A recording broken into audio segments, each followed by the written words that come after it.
Good morning, everyone. I want to welcome you to the ACLU's annual Supreme Court breakfast. Steve Shapiro, our legal director, will give you a little bit of an assessment of where the court has come so far and what we might expect in the coming term. And now I'll hand the program over to Steve. I think it is no great secret. This is a Supreme Court that is very closely divided along ideological lines. We are still learning more about the personality and judicial temperament of this court. It will be the beginning of John Roberts' fourth term as Chief Justice of the United States Supreme Court.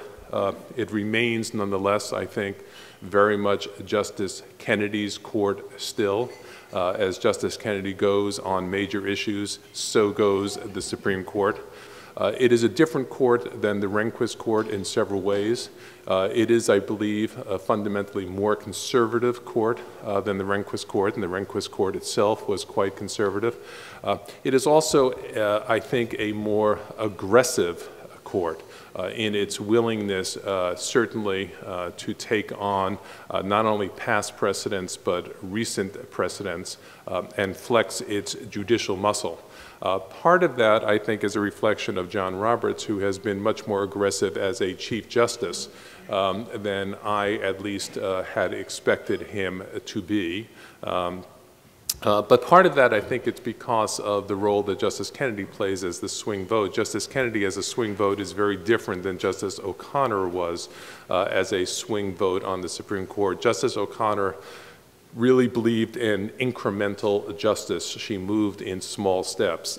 Justice Kennedy has a much more grandiose vision of the court's role and writes much broader and more sweeping opinions than Justice O'Connor did during her long tenure on the Supreme Court. And what that means is when Justice Kennedy joins with the conservative wing of this court, with Chief Justice Roberts and Justice Scalia and Thomas and Alito, you get a five-person majority that is capable of writing very broad, aggressive, and very conservative opinions. Conversely, when Justice Kennedy joins with the liberal wing of the court, you can get very broad opinions in the other direction.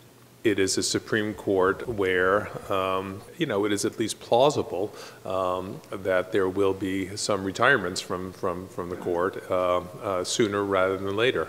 If for no other reason than Justice Stevens is 88 years old and as remarkable a physical and mental specimen as he is, he probably cannot go on indefinitely. And any change in the composition of the court has the capacity, depending upon who retires, to alter this very delicate balance.